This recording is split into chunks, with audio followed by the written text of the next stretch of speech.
Afternoon, folks. It's Bob here at Serenity Hill. Boy, it's a lot better than it was in the past couple of weeks. It's up in the upper 50s today. You can see I've got my paneling up and painted in the pantry. Got a little shelf back there that my sister gave me, and I've got the paneling up in the laundry room, and I'm getting ready to start some tile work, but letting it get a little bit warmer. I think tomorrow I'll be doing tile work. I've got my heat shield up, and I used the last of my tongue and groove on this wall, and I've got a metal heat shield up. I'm going to put I've got some ceramic spacers coming, supposed to be here tomorrow, and I'm going to put another piece of plywood with sheetrock, and it'll be spaced out an inch with some ceramic insulators from this metal plate, and that'll let me put the wood stove closer to the wall. So in the meantime, what I'm doing today is I'm working on cabinets, and let me show you kind of my construction method on these cabinets. Now, my cabinets are non-traditional in that I'm not using 3/4 inch plywood. I'm using 2x4s to build my framework. And when I say, well, 2x4s, well, this particular one right here, this is a 30-inch wide unit. It's a standard cabinet height. It's got the higher backside because the stove is going to go next to this, actually on the other side of it. And then this is higher to hide the back of the stove, and this is bar height, because what I'm going to be doing is I've got some, got lots of sawdust. What I'm going to be doing is I've got some 2.5-inch oak slabs, and I'm going to take one of those and smooth it down, and I'm going to use it for a top. It'll come out over this way and be a live edge. I'll have to put some bracing on it. The back side of this is going to be covered with some 3/4 inch plywood. And I've got some cypress boards, and I think I've got enough that I can rip that down into small strips and do a herringbone pattern or some kind of pattern with a little cypress on the back side of this to just make it look neat. If I don't have enough for the whole thing, well, I'll use the cypress for an accent and then finish the rest of it with some oak. Or maybe I'll just use a piece of oak plywood and stain that, because that'll look nice too.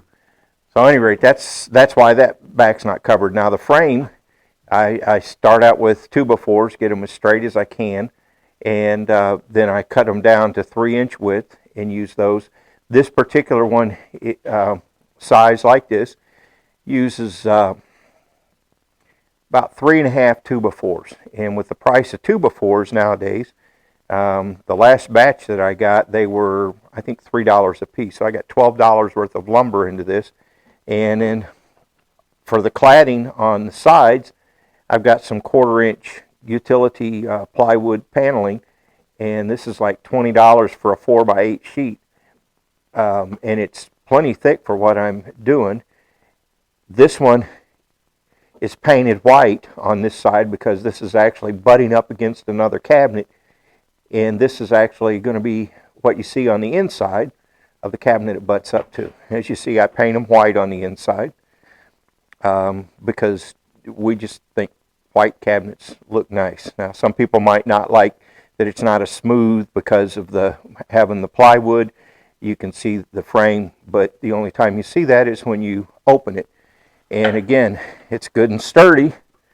And then the other side here, this is a side that, boy, knocked one of my clamps out. This side is going to be up against the stove. The stove will be over here. I went ahead and stained this with the English chestnut stain. I don't think you'll ever see it because there's only going to be about a 1/2 inch or so, 1/2 to 3/4 inch gap between this and the stove. So, but I went ahead and stained that and painted it white on the inside. And then I thought I'd show you basically how I make these cabinets. I've got one laid out got all my wood cut, what I do is I go ahead, instead of trying to, I'm ripping these down. These are 2x4s, and I'm only using 3-inch, making them 3 inches wide. So I set my saw, instead of trying to deal with 8-foot 2x4s to rip just a thin strip off the one side to take that rounded edge off, and then cut the other side down to make it 3-inch. Instead of trying to handle an 8-foot piece of 2x4 on my saw, which gets kind of cumbersome. I mean, I don't have a good in-feed and out-feed table. I've got some of those roller type deals, adjustable height roller stands, but they're kind of a pain in the neck to use. So what I do is I've got my drawing here. And then I've got my cut list of what sizes that I need. I cut all my pieces. This is the oak that I'm going to have to mill down. That'll be the face of it, 3/4 inch thick by 1.5 inches wide. A couple places going to be 1 3/4, like around the drawer on the side here. That's going to join up to another cabinet. I'll make it 1 3/4 inches on that side, and then this divider right here will be 1 3/4 inches. So I cut all my pieces to length, and then I'll feed them through the saw to take the rounded edge off one side, and I do that with all the pieces. That way I don't have to change my saw setups all the time. And then I set my saw up for 3 inches. I put a piece of scrap through to make sure that I've got it the true size that I want, so it's repeatable every time. And then I rip them down to 3 inches wide. And then once I've got them ripped down, I bring them over here. I got my sander over there, and I sand them all. And once I've got them all sanded, then I use my Craig jig, pocket hole jig, and drill the screws in them all. Screw holes in them. And I know from my plan what sides, what ends I need to have my holes on. Now, another little trick that I do, like these are all the same size. They need to be the same. If they're not, it's going to make it hard to get your cabinet together. Now, I use a depth stop on my, or a stop block on my saw, on my miter saw. It's not big enough, so I have to extend my fence so I can put me a stop block on it. So I've got a piece of wood I screw onto the fence to extend the length of the fence, and that way I can put a stop block on there. But sometimes there's just a little bit of difference, and it wouldn't take much. I mean, if I've got a 1/16 of an inch difference between one of these, it's going to make it really hard to get this to look nice and go together nice. So what I do, little trick that I do, somebody else is probably, I don't know, it just made sense to me. What I do is I'll stack these up on my saw, and I'll get the ends all flush. And I'll stack them up like that, and I'll use a square, and I'll make sure the ends are all flush, and then I'll feel down here at the other end and see if I've got one that's just a little bit longer. And here I got one that's just a hair longer. I mean, I doubt if it's a 1/16 of an inch, but it's enough that'll cause a problem. So what I do is I put these on the saw, and I'll put the one that's a little bit longer on the bottom, and with my square I bring these up and just touch the saw blade, bring the blade down, just touch the saw blade with it off, and then hold them down real good, start my saw up, and just take that little bit of shaving off the one that's a little bit longer, and that way they are all three perfectly the same length. And so when I put it all together, I don't have any gaps, and I'm not trying to bend wood and all that, and it just it makes it go together real nice. And then what I do here is I try to drill I try to put some thought into this, so all my holes are on the side that's going to be covered with a piece of plywood. So you won't see from the inside, you won't see any holes. Now, I didn't do that on the first couple cabinets that I made, so I've got some holes to plug on them. So I'm trying to be smarter on this one, and all of my pocket holes are going to be covered with plywood when I get done, so I won't be seeing those. And then it's a matter of gluing and screwing it together. So let me get to work on that, so you can see how that works, what that process looks like. All right, so for this process, I need my clamps, because when you start to screw them together, the pocket hole bit, what it does is it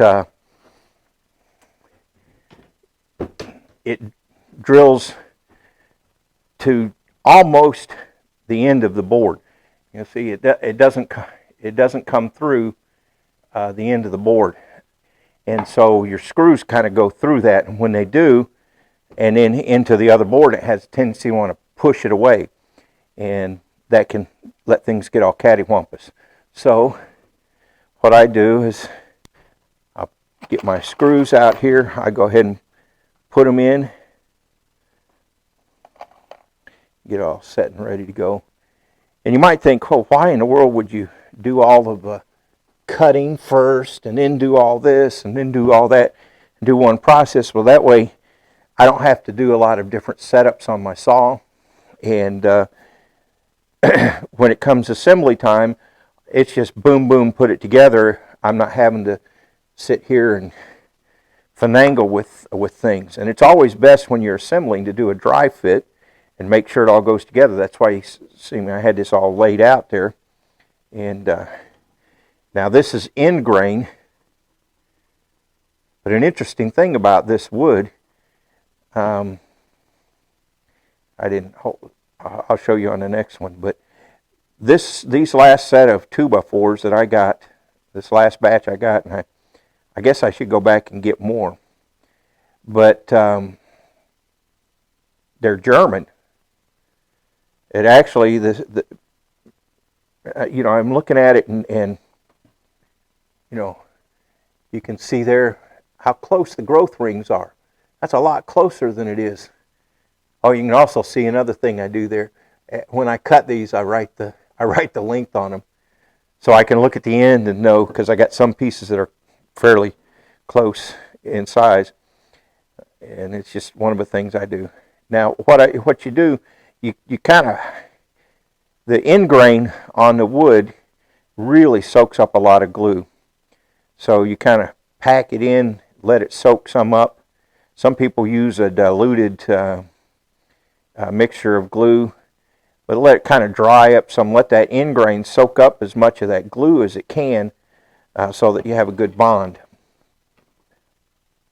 And then just put that together, and then I'll put my clamp on.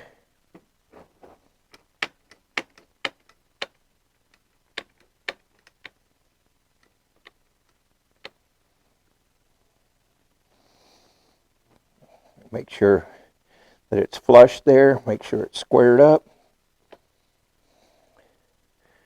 and then take my drive our screws home.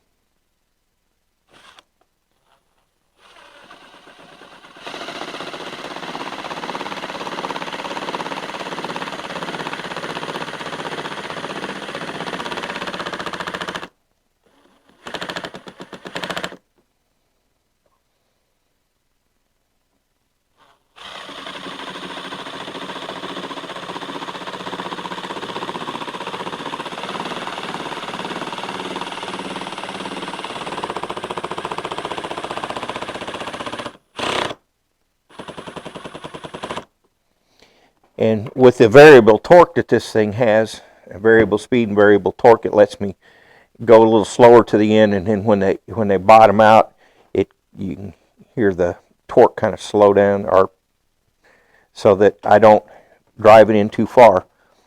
Now this next one, I also have to put screws in from the bottom. What this is, the reason why this is 17 and a quarter, and this is 20 and a quarter, or 17 and a half. This is 20 and a half, and that provides me a 3-inch tall by 3-inch deep kick space at the bottom.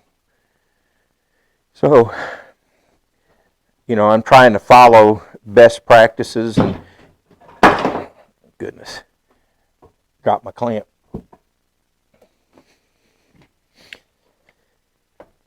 So I did some research and trying to follow best practices, and so my cabinets are the standard depth that you're going to find if you were to go buy cabinets or have cabinets made. You're going to be standard depth, standard counter height, and then what I'm doing here is this is getting glued to it.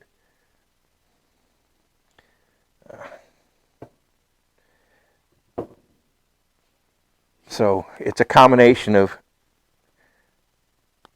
glue and pocket hole screws, and this the tip on the glue jar kind of dries up, doesn't want to come out. There we go. And just put a good coat of glue on there, and then you spread it so that it covers the whole thing, the entire surface, not just a single bead, and let it spread out. That way you've got a full coverage on it. Sawdust. I know they make that. I don't know. Fingers are free. All those tools cost money, and then stuff peels off your skin and hasn't had any hopefully lasting harmful effects on me. It's supposed to be non-toxic. Every once in a while I have to scrape it off, the buildup off the edge of my table. Alright. And I'll just clamp this in place. Again, make sure it's lined up nice and flush.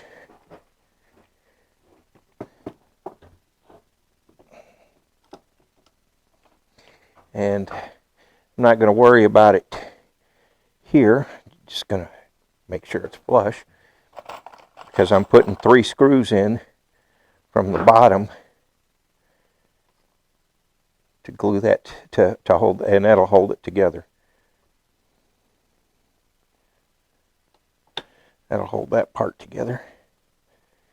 And I should probably put a clamp on that.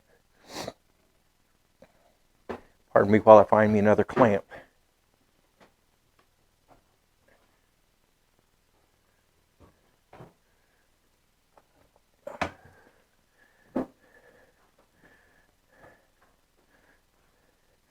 Alright, now I'll put a clamp on here to hold this together so it doesn't try to separate as I'm driving my screws home.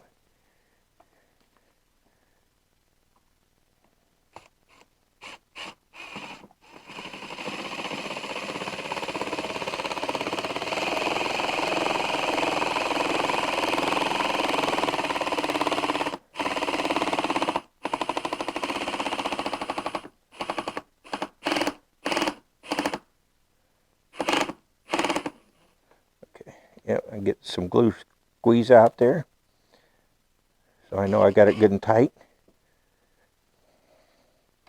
And I just want to make sure that I'm flush here.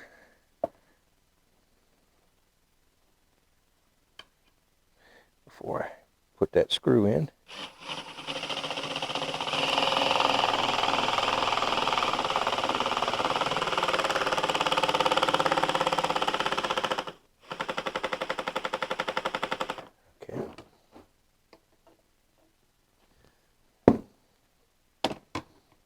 This anymore.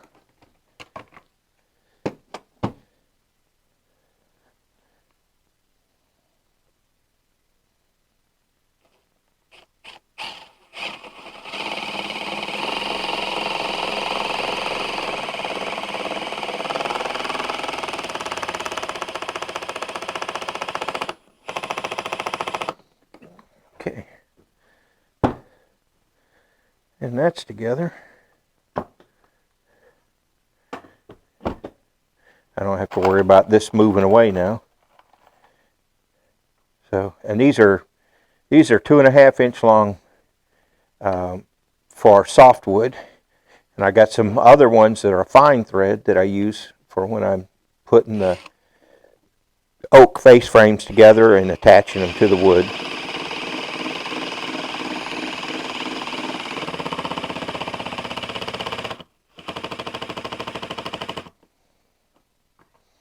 This thing, once it reaches its max torque, the end may turn, this collar here will turn a little, but I'll see that the driver itself is no longer turning.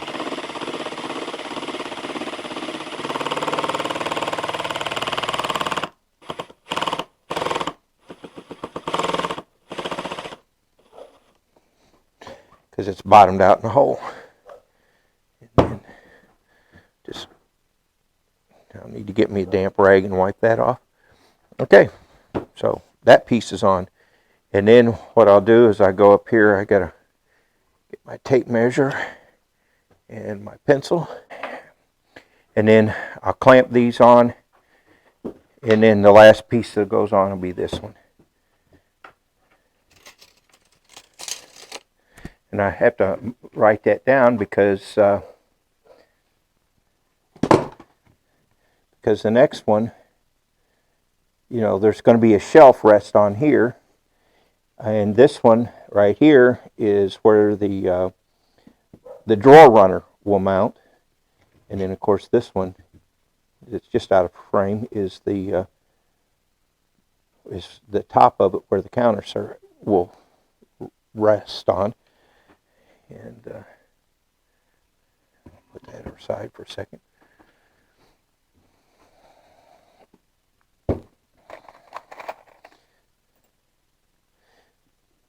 You know, it takes me a while to get all the wood cut and sanded and drilled and all that. And I think sometimes Deb will come out and say, okay, I see you doing lots of stuff, but I don't see any cabinet being made. And then next thing you know, she'll come out and boom, here I got a framework made. And then once I got the framework together, I'll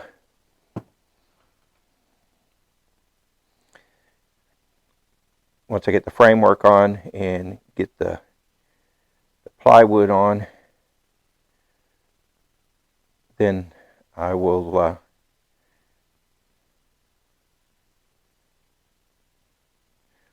and then I'll paint it on the inside. And then I'll have both of my cabinets beside the stove ready to go.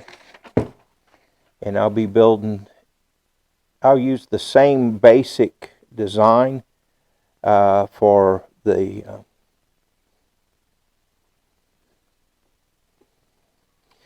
I'll use the same basic design. Let me make sure it's lined up right. For the cabinets that'll be going on the other side of the kitchen. The only thing is I won't be making them as tall at the back. I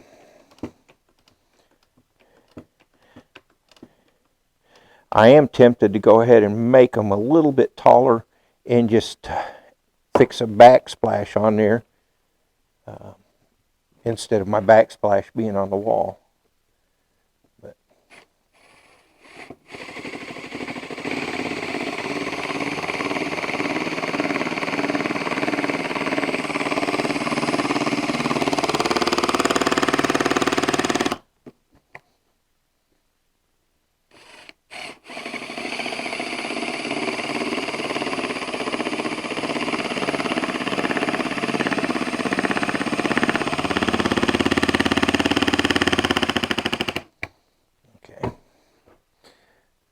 that one is on. Now we'll put the next one on.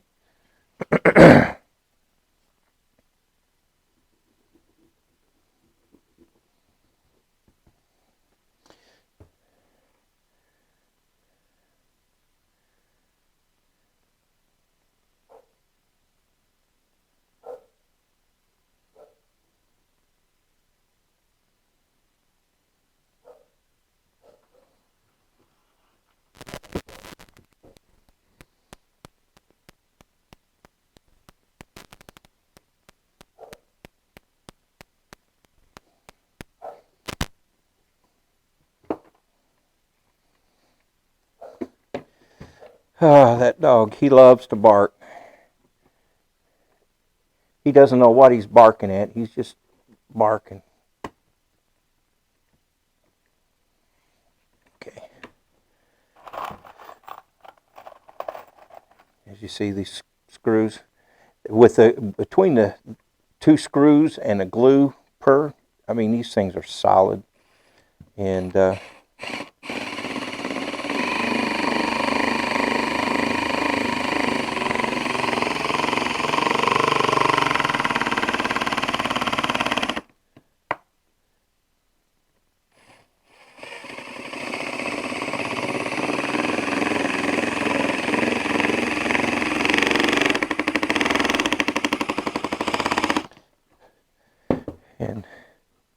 you know, it's funny, depending upon how many interruptions I have, I can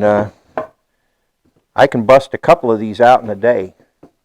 I really can. I can bust a couple of these out in a day. Now I do this kind of backwards when I'm putting this top one on. Let's see if I can get you move back some so you can see that. When I'm putting this top one on, I do it a little different. What I do is it's going to be flush here. So what I do on that one is I go ahead and boy, this is amazing to me. Why they got it from Germany, I don't know. But this is wood from Germany, and it's man, the growth rings in it are so tight, so close together compared to the other than the southern yellow pine. So, anyways, do is I'll put my glue on, and I'll glue this together. I'll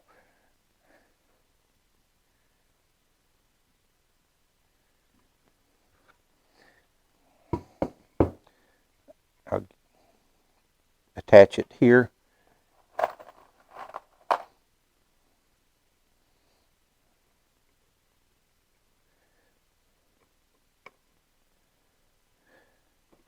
Again, clamping it together so that it doesn't separate, because it will push apart.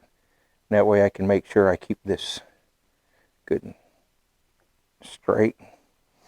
You know, lined up flush at the top, lined up here,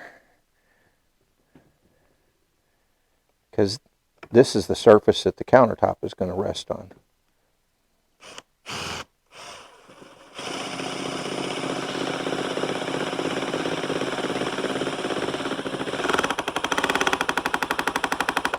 Okay.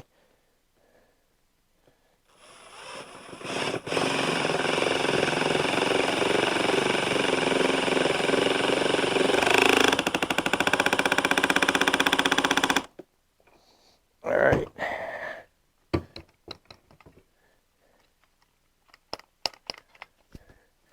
Clamp out. Then I just put glue on the rest of the surfaces that are going to bond together. And oops, dropped a clamp. It's not good for clamps if you drop them too many times. I've had to work on a couple of them because I dropped them too many times, I think. And again, I just packed some glue in the end. Put a good liberal coat on there, because this end grain sucks up a lot of glue compared to the edge grain. And then put glue on here. And glue on here.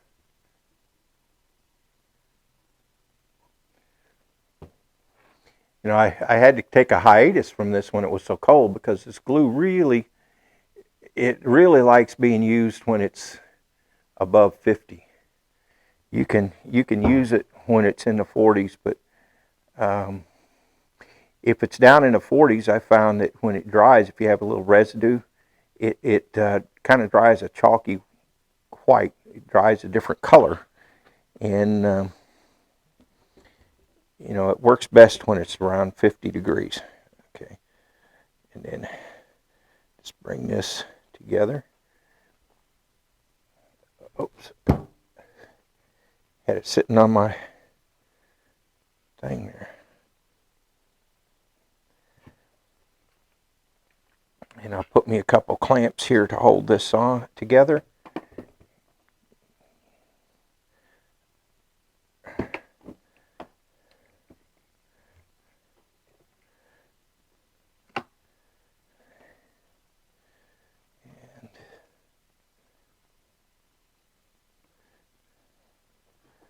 Oops. I gotta get me another clamp. Of course, I gotta get the one that I dropped on the ground.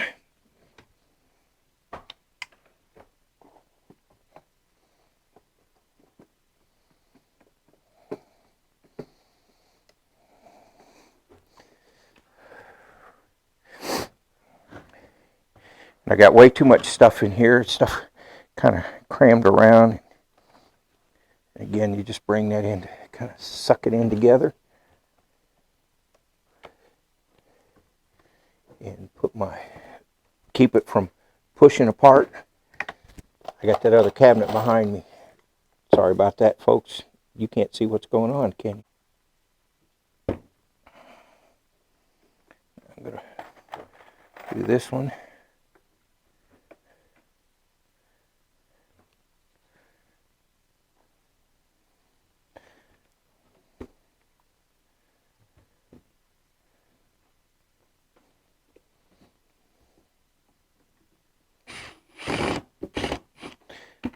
Sometimes the clamps cause a problem trying to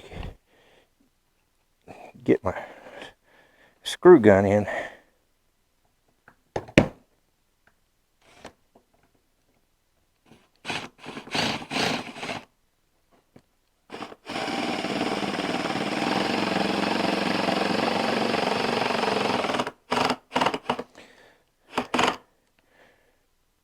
And then see a little glue squeeze out.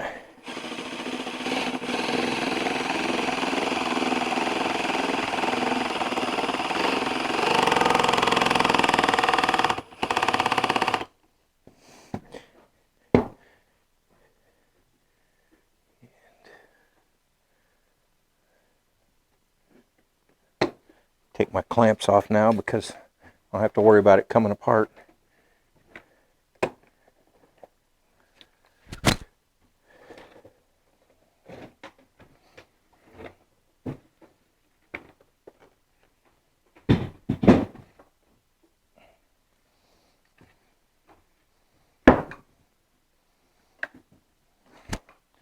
This one here is off just a hair. I want to tap that.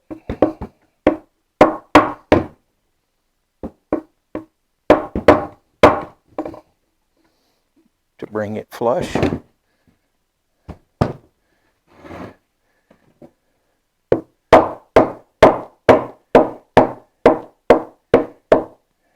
we go. That's good.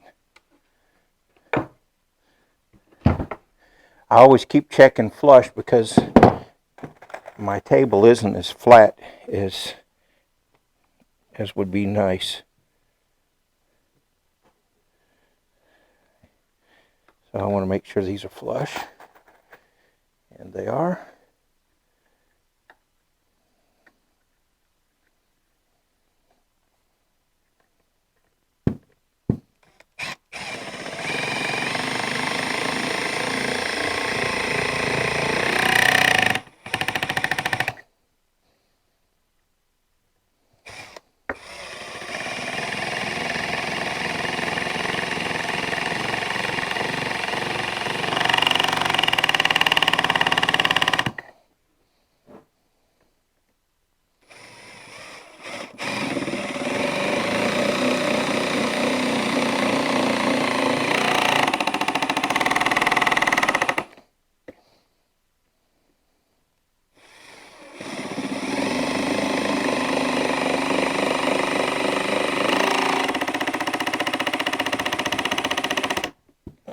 Okay.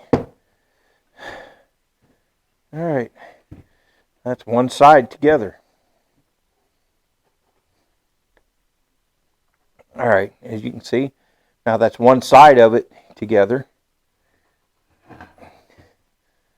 and I will build the other side. I've got my dimensions written down now on my print. I'll build the other side, and then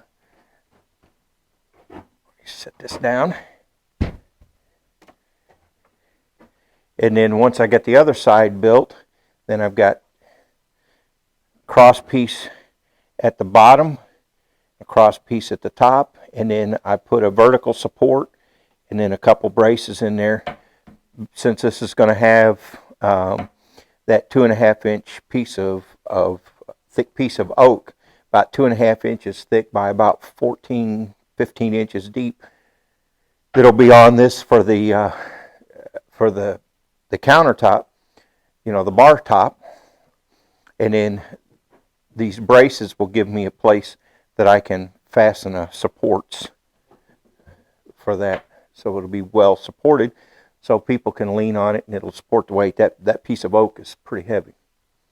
All right, so there you see it. That's what it takes to put the side of a cabinet together. I got to get this other side done, and then just put my cross pieces, and boom, I've got a cabinet frame put together. I'll cut me a piece of 3/4 inch ply to put down as my bottom shelf, and now these cabinets, I'm not going to be putting shelves in these particular cabinets, because one of these cabinets, I'll put, let's see, the one to the right of the stove. The cabinet to the right of a stove, I'll put a shelf on the right side of the cabinet. It'll have 2 doors.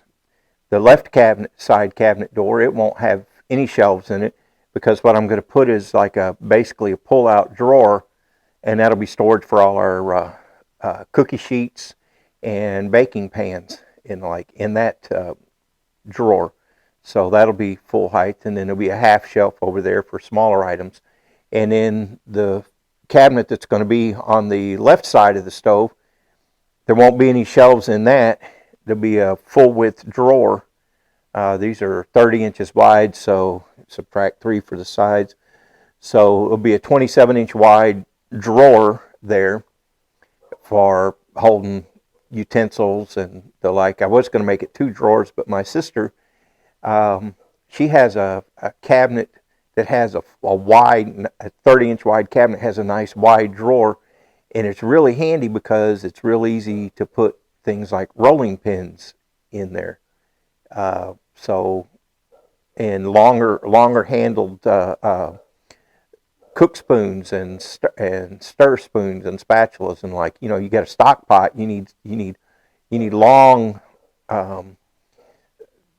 spoons for that, and they're hard to store in these smaller shelves or smaller drawers, so that'll give more space.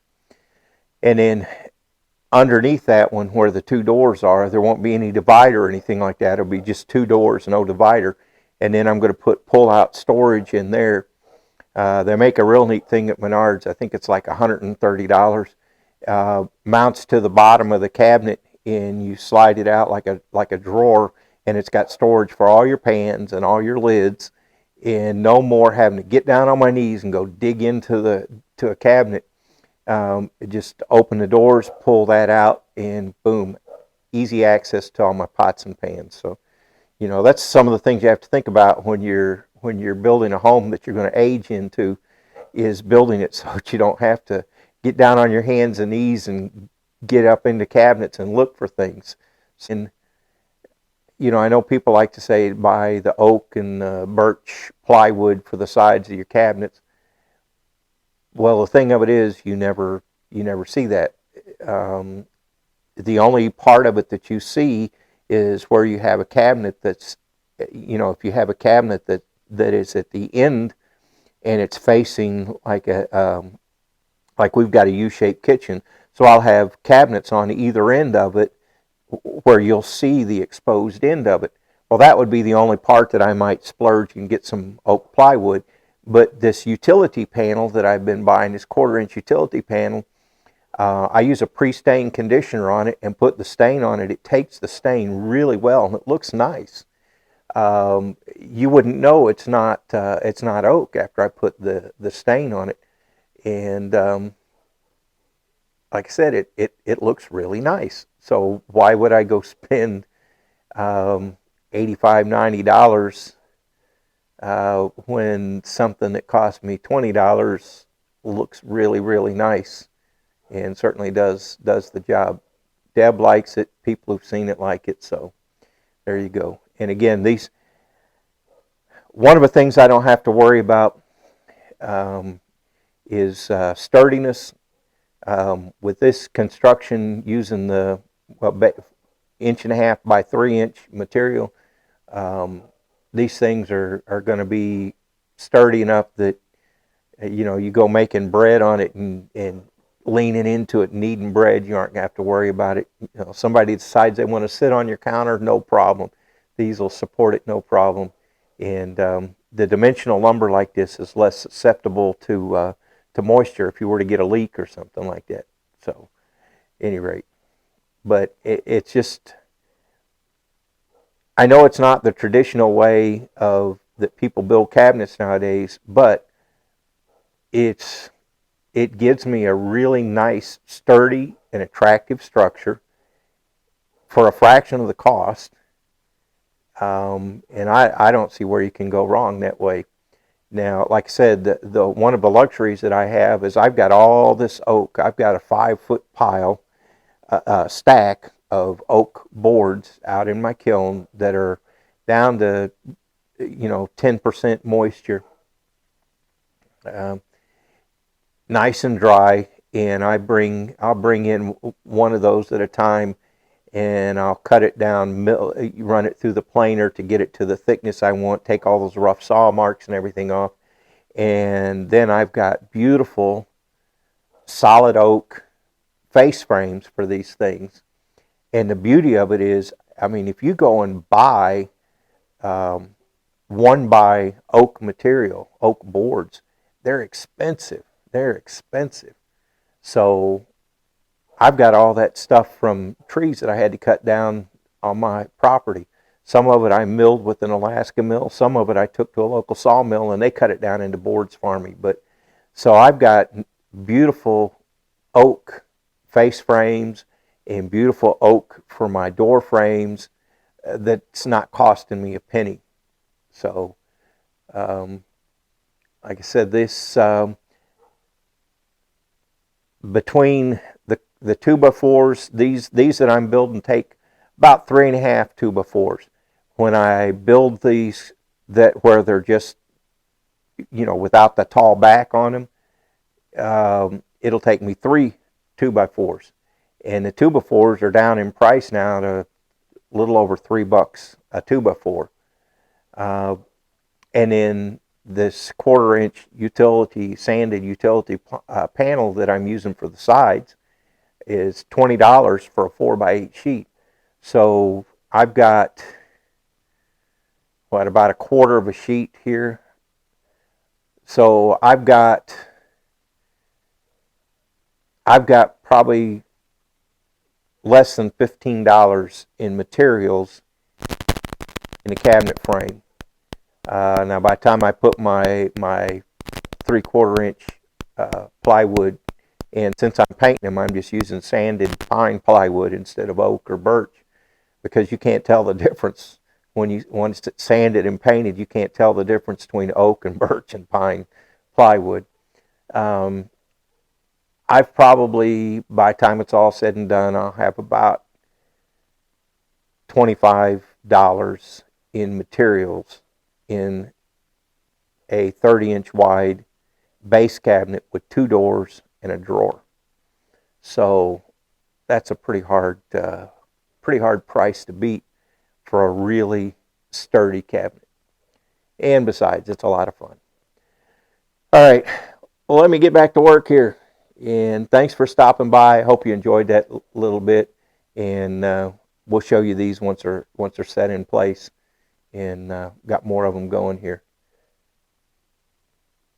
All right, this is Bob at Serenity Hill. Thanking you for stopping by. Don't be afraid to get out there and do something you've never done before. If you don't know how to do it, someone else does, and you can find out how. And it's real easy to research and figure out what dimensions you need to make things, because there are standards out there that you can follow, and so your stuff will look as good as anything else out there that you could buy if you just take a little time and attention to detail. All right, don't be afraid to get out there and do something. Thanks for stopping by. Like and subscribe, and to all of you guys that have been hanging around, and the new people that come around, thanks. We really appreciate it, and we will talk to you later. Bye now.